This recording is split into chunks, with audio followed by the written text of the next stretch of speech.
Hello friends, equation यानी कि chemical equation को बैलेंस करने के कई तरीके हैं। उसमें से या आज हम बहुत ही सचोट और सही तरीका देखने वाले हैं। तो स्टार्ट करते हैं आज का सेशन, जिसमें यहाँ पे हमको एक इक्वेशन दिया गया हुआ है जो है NH3 के साथ ऑक्सीजन की जब प्रक्रिया होती है तब हमें NO और H2O प्राप्त होता है, यानी कि नाइट्रिक ऑक्साइड हमको प्राप्त होता है, या फिर नाइट्रस ऑक्साइड नाइट्रोजन का ऑक्साइड प्राप्त होता है, ऐसा भी हम कह सकते हैं। तो इस समीकरण में दो पार्ट है, एक तीर के उस साइड वाला पार्ट और तीर के इस साइड वाला पार्ट, यानी कि इस पार्ट को हम LHS बोल देंगे यानी कि लेफ्ट हैंड साइड, और इस पार्ट को हम RHS यानी कि राइट हैंड साइड।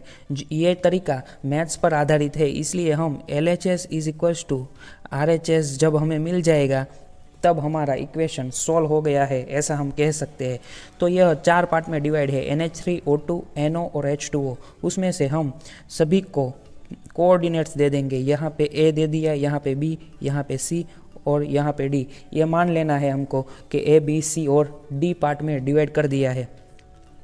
अब A की वैल्यू देखें तो A के साथ N गुणांक में है, तो यहाँ पे होगा A, और ऐसा ही N राइट हैंड साइड में यदि देखें तो C के साथ N गुणांक में है और वो भी एक ही है, तो ये इज इक्वल्स टू C हो जाएगा।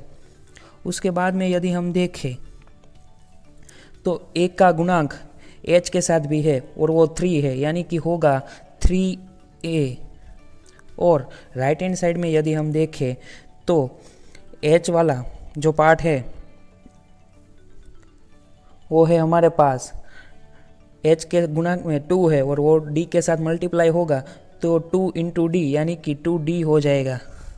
और तीसरा पार्ट भी देख लेते हैं कि A का मल्टीप्लिकेशन समाप्त हो गया, अब B की बारी है, तो B के साथ 2 ऑक्सीजन है तो हो जाएगा twice B is equals to होगा, राइट हैंड साइड में ऑक्सीजन कहाँ कहाँ पे है, C के साथ है यानी कि 1C है, और D के साथ में भी एक ऑक्सीजन है।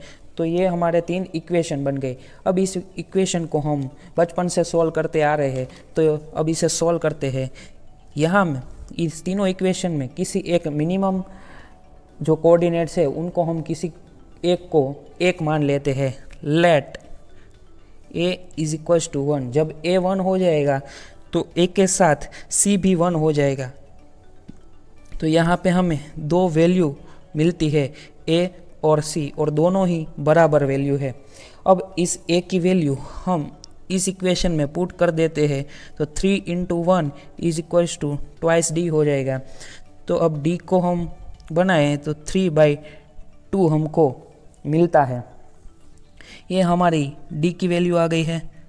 अब हमारे पास A, C और D की वैल्यू है, तो अब इन तीनों वैल्यू को हम इक्वेशन 3 के अंदर पुट करेंगे। तो यहाँ पे B की वैल्यू है हमारे पास कुछ भी नहीं, C की वैल्यू 1 है और D की वैल्यू अगर देखा जाए तो 3/2 है। तो 2B 1 प्लस 3/2 होता है, ये 2 1 के साथ मल्टीप्लाई हो जाएगा तो होगा 2 प्लस 3/2, और 2B इज इक्वल्स टू 5/2 होता है। तो B इज इक्वल्स टू हो जाएगा 5/4। तो यहाँ पे हमें चारों कोऑर्डिनेट्स की वैल्यू मिल चुकी है। अब इस चारों कोऑर्डिनेट्स की वैल्यू को हम इक्वेशन में लगा देंगे। तो पहले हम पूरा का पूरा इक्वेशन लिख लेते हैं। इक्वेशन था, हमने अमोनिया की प्रक्रिया ऑक्सीजन के साथ करवाई थी, तो हमें नाइट्रिक ऑक्साइड और पानी मिला था यानी कि H2O मिला था। तो उसमें हम अब वैल्यू डाल देंगे। तो यहाँ पे A था और A की वैल्यू 1 थी, C यहाँ पे था उसकी वैल्यू भी 1 थी, और B की वैल्यू यदि देखा जाए तो 5/4, और यहाँ पे D की वैल्यू 3/2। तो यदि हम ध्यान से देखें तो इस दोनों के छेद में 4 और 2 है, उसमें से 4 बड़ी संख्या है। तो इस छेद में से 4 को हटाने के लिए हम पूरे ही इक्वेशन को 4 से मल्टीप्लाई कर देंगे, यानी कि 4 से मल्टीप्लाई करने के बाद हमको इक्वेशन कुछ इस तरह का मिलेगा। ये 4 1 के साथ गुणांक में जाएगा, मल्टीप्लिकेशन होके 4NH3 हो जाएगा। फिर यह 4 4 यहाँ से कैंसिल हो जाएगा, तो ऊपर मिलेगा 5O2। और आगे बढ़ते हैं तो 4NO हो जाएगा 1 के साथ मल्टीप्लाई होके, और ये 4 और 3 12 होते हैं, और 12 डिवाइड बाई 2 यानी कि 6H2O हमको मिलेगा।